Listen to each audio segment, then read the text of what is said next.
Olá, nova temporada do nosso programa e ele vai começar com uma entrevistada para lá de especial, a professora Gabi Pendeza. Não sei se eu falei certo o nome, né? Correto. Mas isso logo depois da nossa vinheta.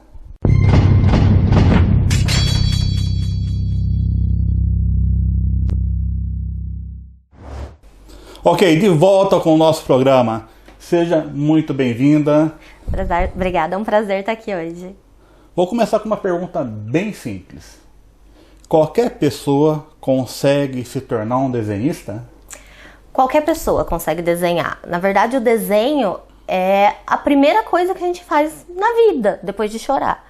Porque é intuitivo para qualquer criança pegar o lápis, rabiscar, fazer desenho, contar histórias.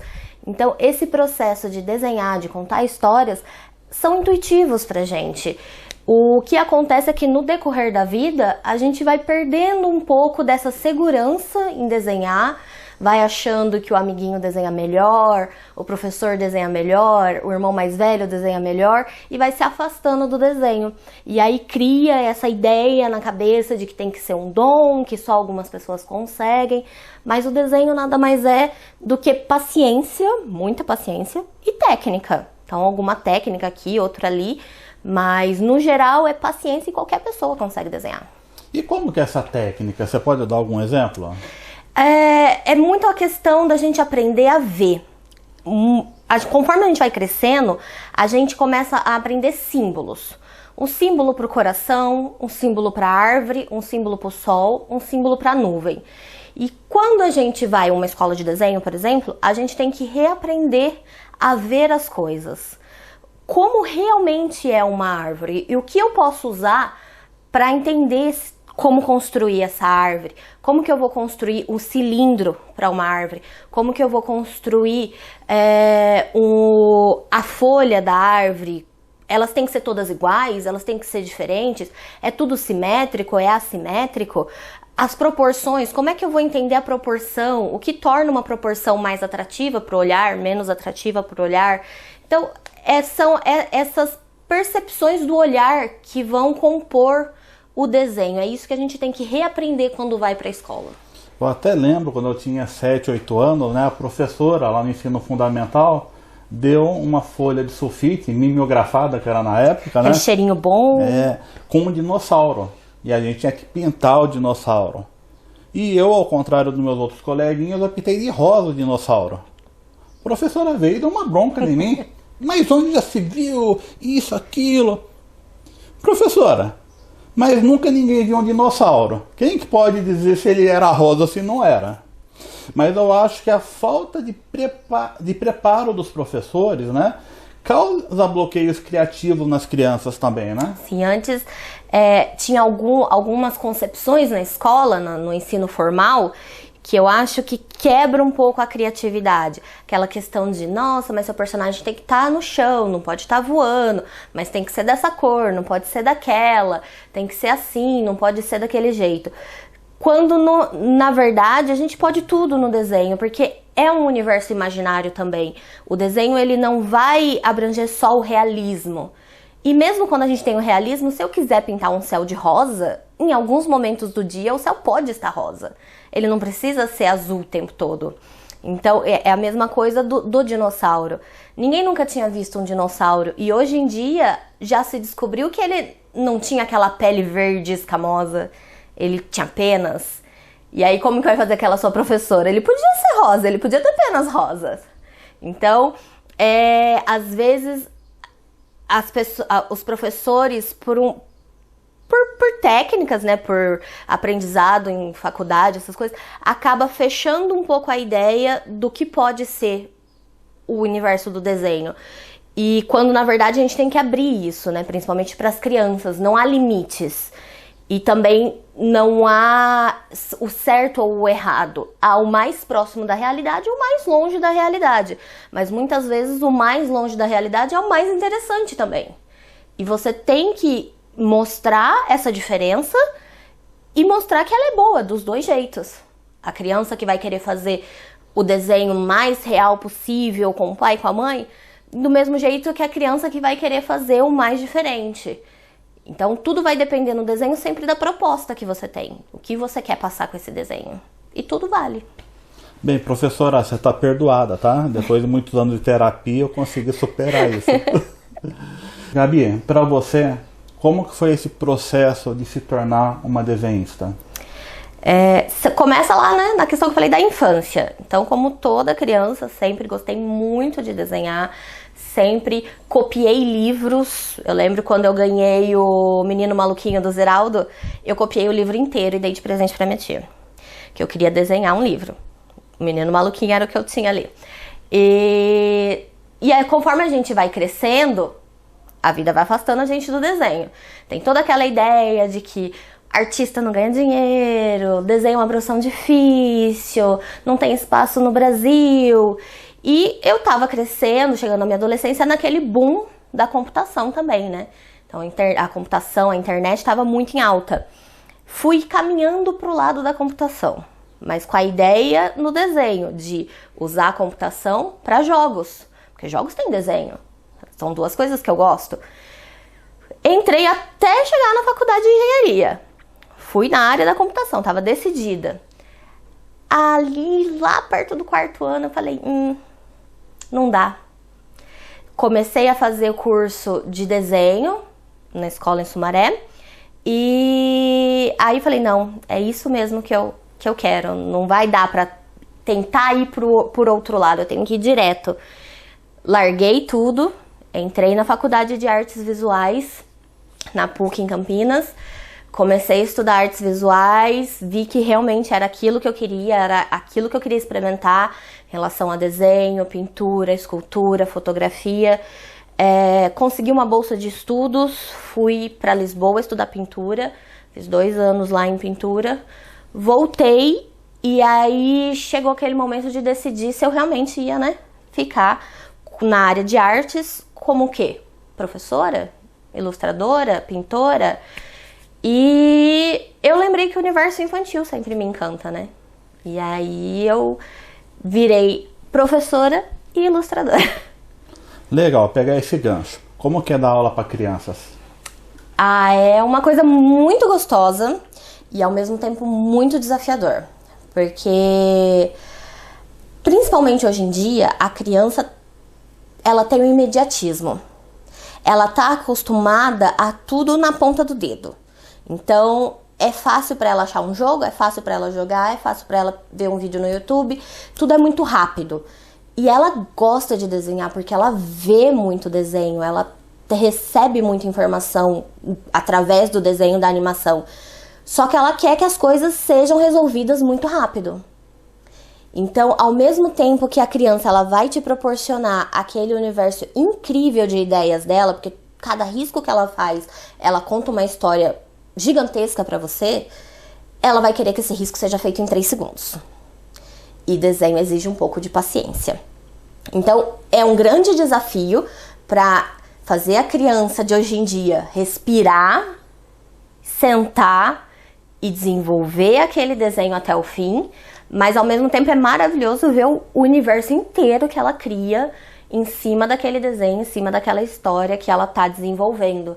Então, pra criança, o desenho sempre vem junto com uma narrativa. Ele nunca é só um desenho, é uma história inteira num papel. E aí a gente entra no mangá, porque eu acho que grande parte da criançada que procura por um curso de desenho é influenciado diretamente pelos mangás. Assim, o anime, o mangá, tá cada vez mais presente na vida da criança, né? Quando eu era pequena, a gente tinha lá alguns na Manchete, na Globo, o Yu Yu Hakusho, o Sakura Card Captor, alguma coisa assim. Então era pouco até, você tinha uns 4, 5 ali por ano. Hoje em dia a criança entra num streaming e tem trocentos pra ela assistir.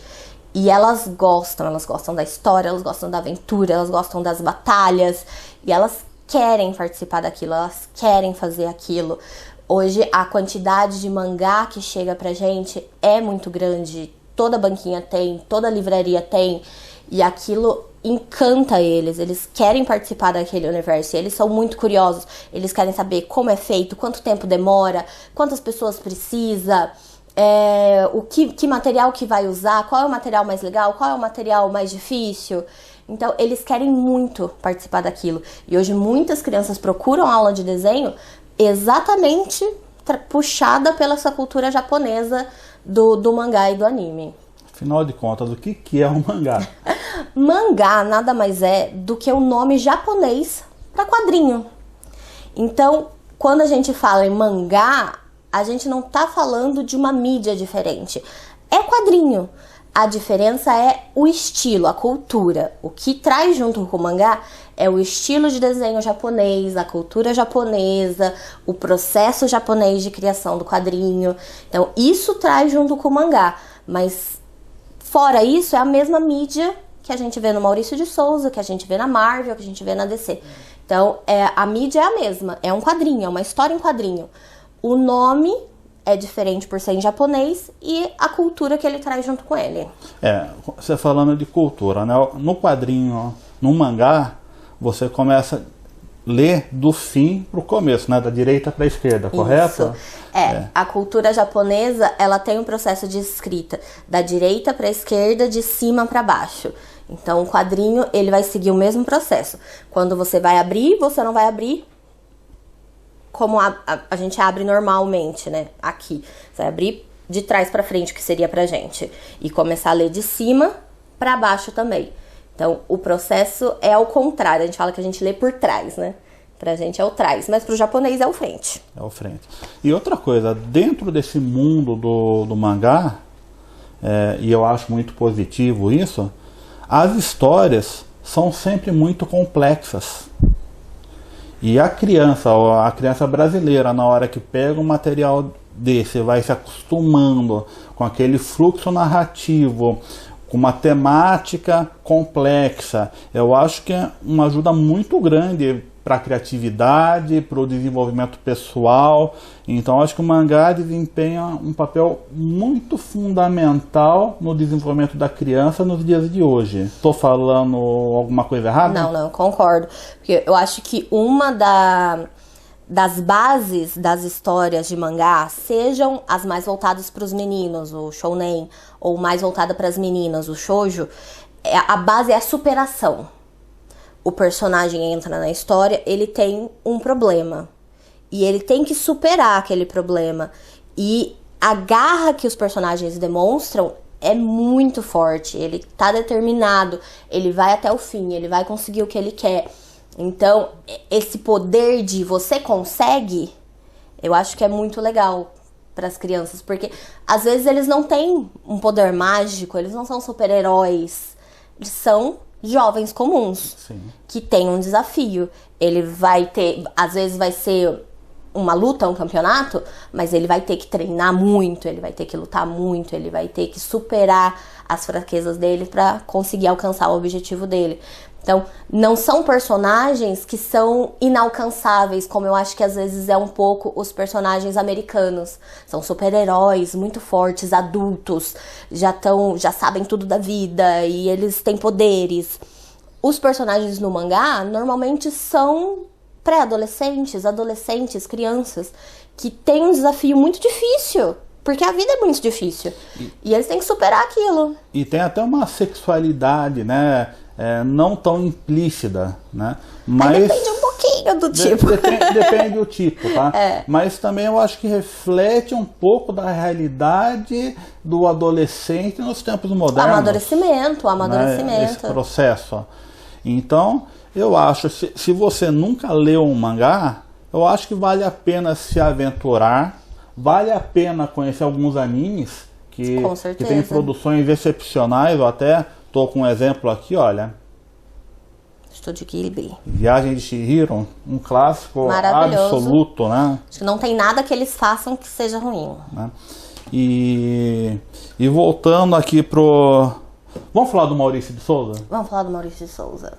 Acho que é o maior exemplo que a gente tem no Brasil de quadrinista. E da nossa geração, a porta de entrada, todas né? as gerações. Eu acho assim, o Maurício, ele tá presente na vida de todos. Ele já se firmou como uma entidade, né, brasileira. A gente aprende a ler com Maurício de Souza, a gente aprende a desenhar com Maurício de Souza, a gente aprende a contar histórias com Maurício de Souza. Então, assim, foram inúmeras as atividades que eu fiz na época de escola com os gibis do Maurício de Souza. Vamos pegar aqui essa imagem, agora conta a história do que aconteceu com o Cascão nessa imagem. Então, a gente aprende...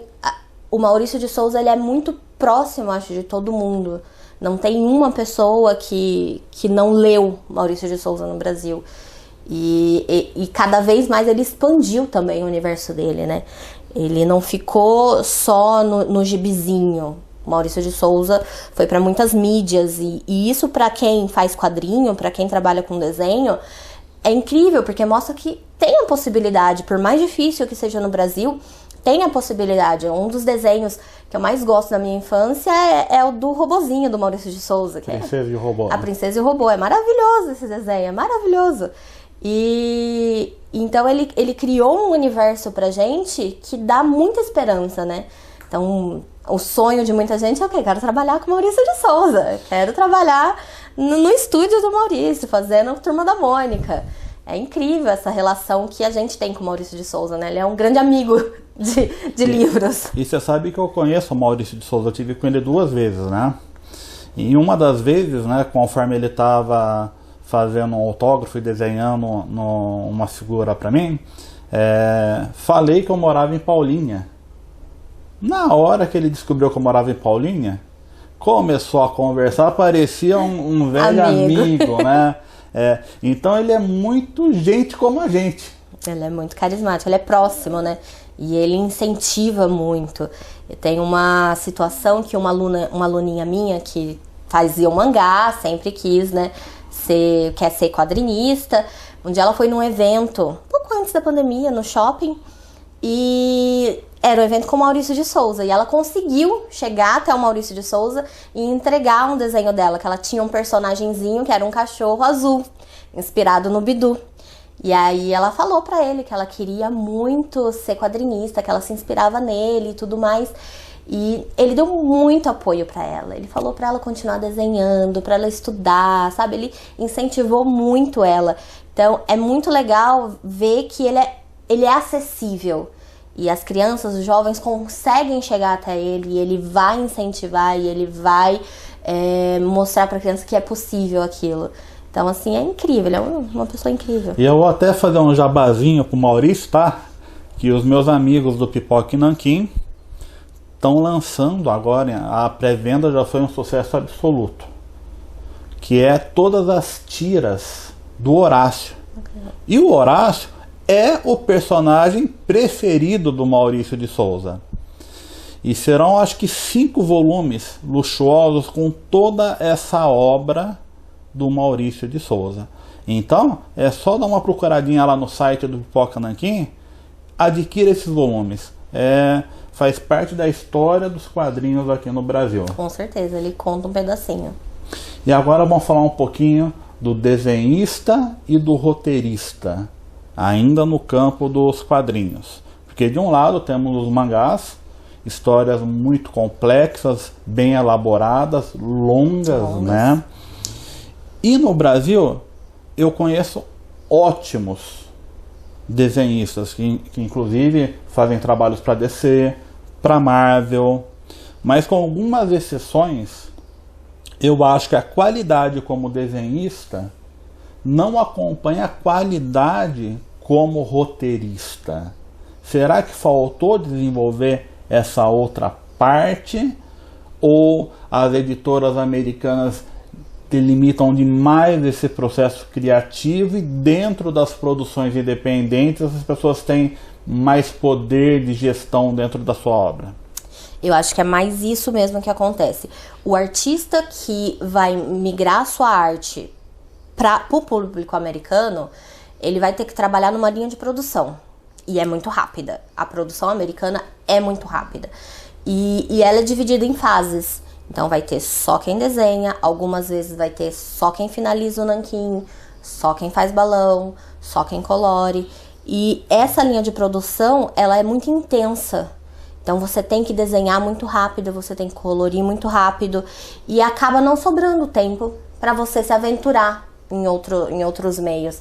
Há uns tempos atrás, até eu tava vendo a Chris Petter, que ela é colorista pro mercado americano, e ela queria desenvolver mais a ilustração dela, o desenho dela. Só que falta tempo, porque o mercado ele é tão competitivo, ele é tão produção rápida, que falta tempo para desenvolver realmente as outras áreas.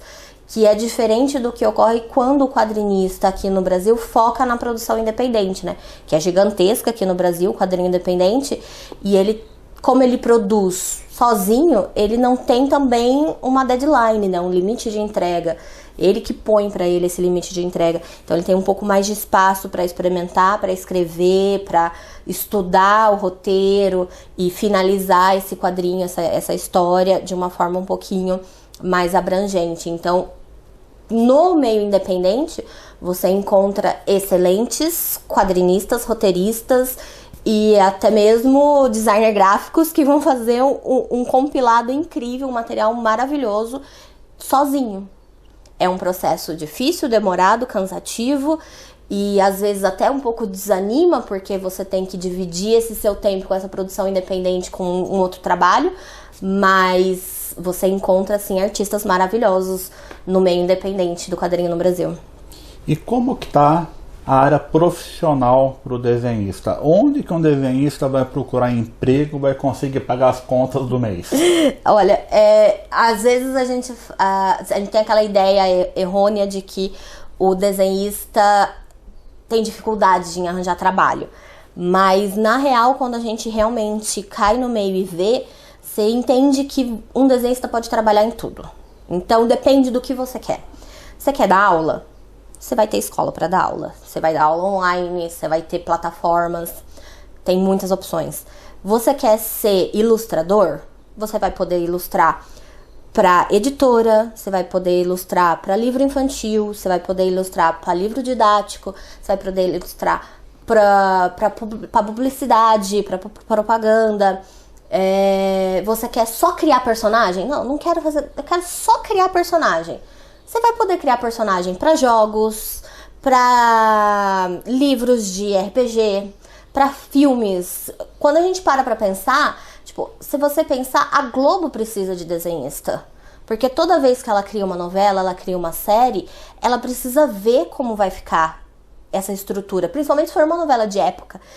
Pra você mandar produzir aquele vestido, eu preciso saber como ele vai ficar antes. Mas como que eu vou saber? Eu preciso de alguém que vá lá, desenhe pra mim e falar, não, é realmente esse vestido de época que eu quero mandar produzir. Então, muitos ilustradores são contratados nessa época de pré-produção para ajudar a compor o visual de uma novela, por exemplo. E mesmo o comercial vai precisar do desenhista para ajudar a definir a cena. Primeiro, tudo é definido no papel. Cada produção de vídeo, ela passa por uma pré-produção feita no papel, feita no desenho, feita no esboço, feita no teste. Então, assim, a gente vai ter muitas áreas. E hoje tem a área de games ainda, então, que é gigantesca. Abrange muito tipo, muitos estilos de desenhista. Você pode querer uma arte finalizada mais requintada. Você pode querer fazer uma coisa só personagem, só objeto. Então, assim, tem muita área hoje para um desenhista trabalhar. Hoje na área de cinema eu não consigo pensar numa produção sem o storyboard na mão. Tanto que os editais contemplam espaço para fazer o orçamento do profissional de storyboard.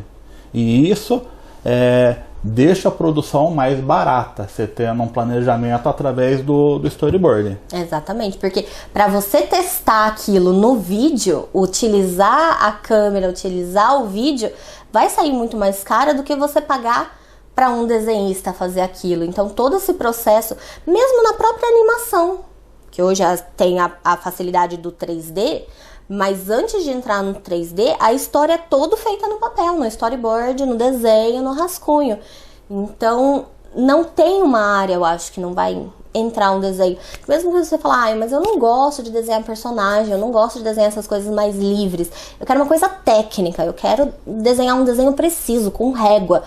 Ótimo! Você tem desenho de carro, desenho de peça, desenho industrial, desenho de móveis. Você tem opções. Então, não, você tem a própria arquitetura, é desenho. Então, assim, é muito mais abrangente a área do desenho, da ilustração, do que as pessoas fizeram a gente acreditar quando a gente estava na escola. Então, quando falavam pra gente, desenho não vai te levar a nada, desenho não dá dinheiro, desenho não tem o que trabalhar. Essas pessoas estavam totalmente erradas, porque tem muita coisa para fazer. O importante, você sempre tem que tentar ser o melhor naquilo que você faz, porque a concorrência existe em todas as categorias, do dentista, passando para o médico. Então, sempre tente ser o melhor naquilo que você faz. Eu acho que duas coisas são extremamente importantes para o desenhista. A qualidade, então seu carinho, seu respeito com o seu desenho, e prazo. Então, uma coisa que acaba com a carreira de qualquer desenhista é não cumprir prazo. Então, a sua qualidade, o seu carinho com o seu desenho, fala assim, o seu amor com aquela coisa que você está fazendo, aquele seu desenho, é essencial, mas nunca deixe de cumprir um prazo também. Que prazo é imprescindível. E a Gabi é professora na escola Traço Bizarro, lá de Sumaré. Fala um pouquinho do Traço Bizarro, até porque eu quero que o fundador da escola venha aqui dar uma entrevista, né? Que depois que ele desenvolveu aquelas mãos biônicas, tudo, é só Rede Globo, SBT. Eu quero que venha para o nosso programa também, viu, professor? Fala um pouquinho da escola. A Traço Bizarro é uma escola que surgiu em Sumaré, acho que pouco mais de 25 anos já. Foi fundada pelo Bira e na época a irmã dele também estava junto. O Bira, ele é designer industrial, designer de produto, e ele criou as mãos biônicas do maestro. E é uma escola muito abrangente. A gente vai ter lá desde curso para crianças a partir de 7 anos até o mangá, desenho realista, desenho industrial, desenho arquitetônico, designer de produto,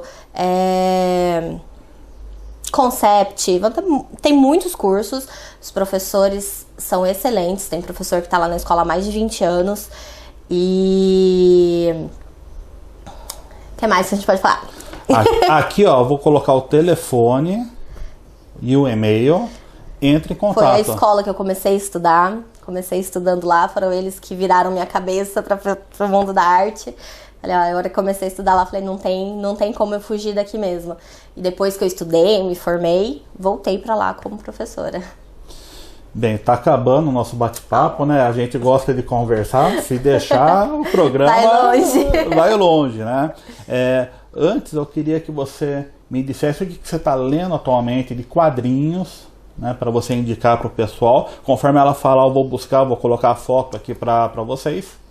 Tô um pouquinho atrasada, tô lendo Neil Gaiman agora, tô lendo Sandman, vai sair a série, aí resolvi pegar pra ler Sandman, fazia um tempo que eu queria ler, mas estava enrolando pra isso, porque é longo o processo ali de Sandman, é maravilhoso, gosto muito das coisas do Neil Gaiman, e do mangá, tô terminando de ler agora uma série que eu comprei já há algum tempo, que é o Lovely Complex, deliciosa, um humor maravilhoso, é uma série muito gostosinha de ler, e tô nesses ultimamente, tô finalizando esses. Eu também vou fazer algumas indicações, né? Aqui ela falou do Neil Gaiman, isso daqui é um clássico do escritor, maravilhoso, uma verdadeira obra de arte. Tem esse material, né, que é um material de terror adulto, porque eu não vou dar muito spoilers, mas imagina, um padre é chamado para fazer um exorcismo. E sabe quem é que ele vai ter que exorcizar? O Papa. Então é hard metal rock and roll isso daqui, tá? E fora isso, a gente já falou do nosso mestre, o Maurício de Souza. Essa obra com o Chico Bento é de uma sensibilidade assim absurda. Então vale a pena você ter para você adulto, comprar para criança, que é uma verdadeira aula assim de família, de tudo. Então indico assim 100%. Gabi, queria agradecer muito a sua presença. É uma pena que com essa pandemia estamos tendo que ter distanciamento, não dá para dar aquele abraço, para agradecer a sua presença.